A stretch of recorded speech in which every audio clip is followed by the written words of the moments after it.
Today I'm taking a look at the laser cutting bed. So it comes with some rubber feet. It's nice. We don't have to worry about it sliding around. It looks like we also got some bumper retaining clips in there, which is great. So we can actually use this to hold our material in place. And they gave us a whole bunch of them too.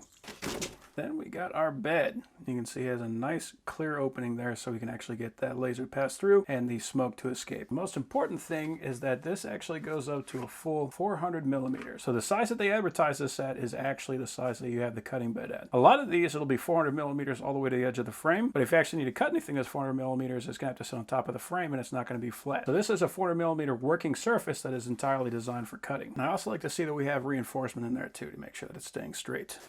For the backer, we got a aluminum sheet.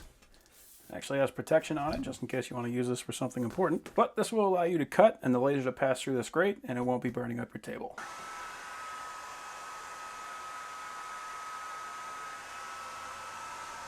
So let's go ahead and see if we actually did any damage to the table. And we did not. So that's awesome. That is a great little backer board.